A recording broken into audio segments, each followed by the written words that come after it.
the lure of secrets unknown and things forbidden, as the silken strands began to weave their translucent tapestry behind the glass. "It is a quill," whispered Anne in a voice full of awe. "You are to marry a learned man, Susan." "No, the spell is not yet complete," said Abigail tetchily.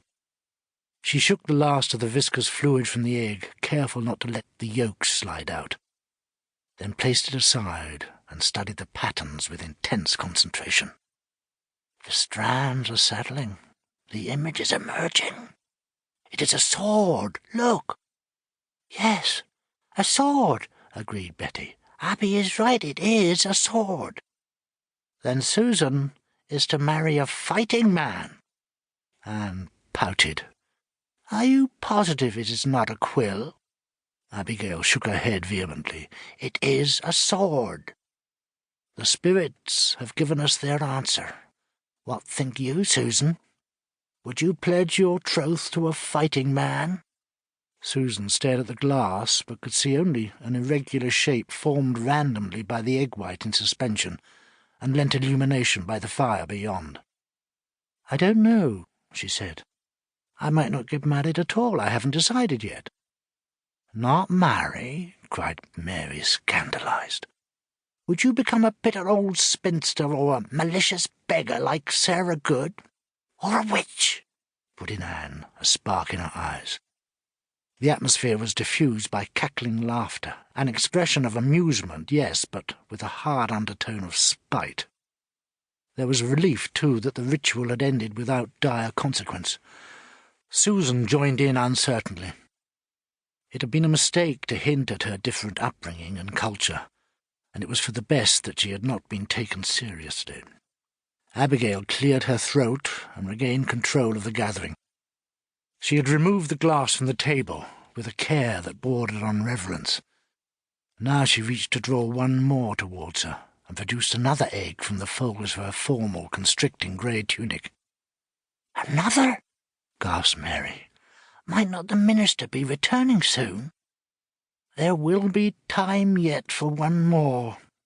Abigail seemed to be fueled by Mary's worries, to revel in the possibility of discovery. "Oh, let it be me," piped up Betty. "Go on, Abby, let it be me." But Abigail shook her head. "'Tis my turn to peer into the future. I wish to know the calling of my husband this time." The pronouncement was greeted by silence, and Susan could feel the darkness rising again. She became acutely aware of the howling of a lonely wind outside as cold air leaked through the shutters and caressed her spine. She had a sudden, powerful sense that their actions here, this primitive, superstitious game, as she had first dismissed it, were wrong in the worst possible way. Only dark things and evil could come out of this night's activities. She wanted to leap to her feet, to snatch the egg from Abigail's hand, to scream out that she would forfeit their very souls. But her legs felt like concrete, and new patterns were already coagulating in the water. This time there was no denying the image that formed. Even Susan could see it, though it took Anne to put it into words. "A coffin," she spluttered. "It's a coffin. Oh, Abigail, no, no!" Abigail's habitual confidence had drained away. She stared into the glass with cursed eyes and a deathly white face, and her attempts to speak brought forth only strangulated whimpers. Part of Susan was telling her to step back from this, to bring her scientific knowledge to bear, to refute the awful prophecy. Another was screaming that it was true, that the girl was damned.